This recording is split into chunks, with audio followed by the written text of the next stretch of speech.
लेकिन ये declaration non binding है। इसका मतलब है कि कल को अगर कोई देश इसे फॉलो ना करे तो हम कुछ नहीं कर सकते। तो क्या हम वाकई कोई ग्लोबल स्टैंडर्ड सेट कर रहे हैं या बस बड़ी मीटिंग होस्ट करके खुश हो रहे हैं? तीसरा, गूगल ने इंडिया यूएस सबसी केबल और 15 बिलियन यूएस डॉलर का डाटा सेंटर हब का प्लान एक्सपेंड किया है।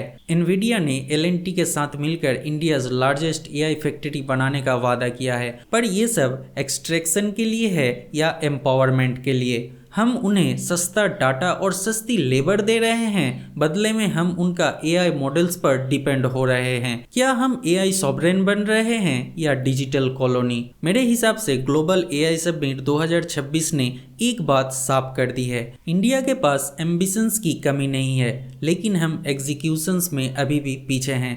जब तक हम थर्मोकोल के मॉडल्स और चाइनीज रोबोट से इनोवेशन का ड्रामा बंद नहीं करेंगे, तब तक दुनिया हमें सीरियस प्लेयर की तरह नहीं मानेगी। असली बेनिफिट तब होगा जब प्रगति मैदान के एसी हॉल्स से निकलकर एआई किसान की खेती में और गरीब के हेल्थ केयर में मदद करेगी, ना कि सिर्फ वीवीआईपीज के फोटो ऑप्स में रहेगी। तो दोस्तों, ग्लोबल एआई समिट 2026 ने ये साबित कर दिया कि सिर्फ नए हॉल बनाने से हम सुपर पावर नहीं बन जाएंगे। जब तक हमारी नींव में ऑनेस्टी और बेसिक इंफ्रास्ट्रक्चर सही नहीं होगा, हम दुनिया के सामने ऐसे ही मजाक बनते रहेंगे। क्या आपको लगता है कि भारत ने इस इवेंट से अपनी इज्जत गंवाई है? मुझे कमेंट्स में जरूर बताना। और अगर आपको लगता है कि ये सच सब तक पहुंचना चाहिए तो इस वीडियो को ज़्यादा से ज़्यादा शेयर कर देना और चैनल को सब्सक्राइब कर देना।